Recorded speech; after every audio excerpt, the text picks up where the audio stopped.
जाहिर सी बात है कि बच्चों के बेहतर भविष्य के लिए इस सवाल का जवाब तलाशना जरूरी है और सवाल का जवाब ही हम तलाशेंगे। डॉक्टर नागपाल हमारे साथ मौजूद हैं। डॉक्टर साहब, इस सवाल का आप क्या जवाब देंगे? जाहिर है, देखिए रिपोर्ट से भी पता लग रहा है कि कारण एक नहीं है, अनेक हैं। और एक मासूमियत जो है, एक नादान जिंदगी जो 11-12 साल की है, ये कोई नई बात नहीं है कि बच्चों में भी उदासीनता, बेबसी, हीनता होती है। फर्स्ट ऑफ ऑल, ये जो मिथ होता है समाज में कि भाई छोटा है, बच्चा है, इसको क्या डिप्रेशन हो सकता है, इसको क्यों हताश की फीलिंग हो सकती है। सबसे पहले तो ये एक क्रोधित भावना है बच्चों की तरफ से, ये बात जाहिर करने की कि हम भी उदास हो सकते हैं, हम भी बेबस हो सकते हैं, हम भी हीनता के शिकार हो सकते हैं। और यहां पे आप देख रहे हैं कि पढ़ाई से लेकर, परफॉर्मेंस से लेकर, बीमारियों तक कहीं ना कहीं उसका अस्तित्व, कहीं कहीं उसका सम्मान, उसका स्वाभिमान, उसकी सेल्फ एस्टीम पर चोट आ रही है। उसके भविष्यवाणी पर कहीं कहीं एक इनसिक्योरिटी की जो फीलिंग है बहुत गहराई से दिखाई दे रही है। इन सब 7 केसेस में मैं समझता हूं कि ये सिस्टम का फेलियर है। खासकर स्टार्टिंग तो परिवार से ही होता है जी, और ये आंकड़े भी बताते हैं, कई सारी रिसर्च भी बताती हैं कि फैमिलीज, सोसाइटी ये समझ नहीं पाती कि बच्चे किस दौर से, उस वक्त, उस कठिनाई से, उस परेशानी से, उस गिले शिकवे से गुजर रहे होते हैं। वो जो एक चिंगारी होती है, वो जो एक आग होती है कि इस वक्त मुझे कोई समझ ले, मेरे से संवार ले जिंदगी को, और कोई ना कोई मेरे से बातचीत कर ले, मेरे दिल पे पहुंची हुई चोट जो है, बेबसी की भावना आप देख रहे हैं इन सारी कहानियों में है। बिल्कुल बिल्कुल, बिल्कुल। और वही चीज हम समाज से यही अपेक्षा रखते हैं जो बच्चे कह रहे हैं। हम समाज से यही अपेक्षा रखते हैं, माँ बाप से यही अपेक्षा रखते हैं कि एक बदलाव की जिंदगी है, कहीं ना कहीं एक तेजी रफ्तार की जिंदगी में कोई थोड़ी देर के लिए कहीं ना कहीं ठहर के हमें भी समझ ले। बिल्कुल, जो वार्तालाप है, समझने की सबसे ज्यादा जरूरत है और जिम्मेदारी और दारोमदार सबसे ज्यादा है पेरेंट्स के ऊपर। तो 4 जनवरी 2010 नए साल के 4 रोज ही गुजरे थे कि 3 छात्रों की आत्महत्याओं की खबर आ गई। जी हां, मुंबई में एक रियलिटी शो के बाल कलाकार ने आत्महत्या कर ली तो एक बच्चे की लाश स्कूल के टॉयलेट में टंगी मिली, जबकि एक छात्रा ने गले में दुपट्टा बांधकर खुदकुशी कर ली।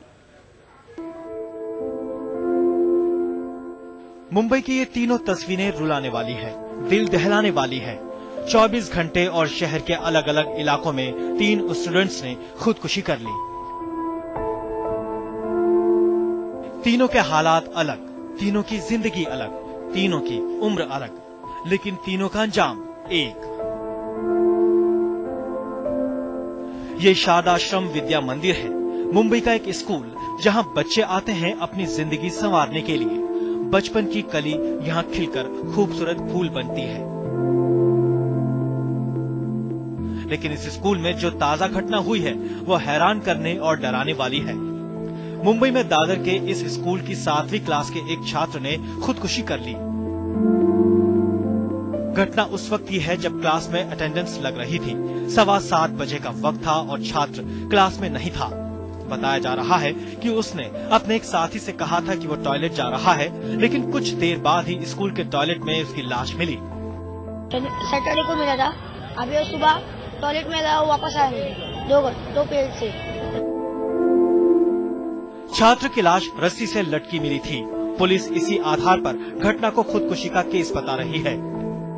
लड़का थोड़ा शांत था और सुबह आते टाइम स्कूल में हमेशा वो आता है, ऐसी तरफ नहीं आता, थोड़ा शांत हो के था। और स्कूल में आने के बाद भी उसका जो बिहेवियर था वो थोड़ा शांत था। शहर के डोंबिवली इलाके में भी कुछ ऐसी ही घटना हुई। 6ठी क्लास की एक छात्रा ने खुदकुशी कर ली। मासूम ने गले में दुपट्टा लगाकर जान दे दी। सबसे हैरानी की बात यह है कि 11 साल की लड़की पिछले साल बुगी वुगी डांस शो में डांस भी कर चुकी है। मुंबई के D.Y. पाटिल मेडिकल कॉलेज में खुदकुशी की तीसरी घटना हुई। साइकोथेरेपी कोर्स की फर्स्ट ईयर की छात्रा ने अपने घर में ही खुदकुशी कर ली। घर वालों का कहना है कि सुसाइड करने से एक दिन पहले वो काफी देर तक नेट पर चैट करती रही थी। हर घटना के लिए पुलिस के पास अलग अलग थ्योरी तो है, लेकिन इस सवाल का जवाब किसी के पास नहीं कि आखिर तनाव और दबाव का ये कैसा माहौल है जिसमें मासूमों को अपनी जिंदगी भी भारी लगने लगी। राजेश कुमार और प्रियदर्शन के साथ आदिश चंद्रा, मुंबई आज तक।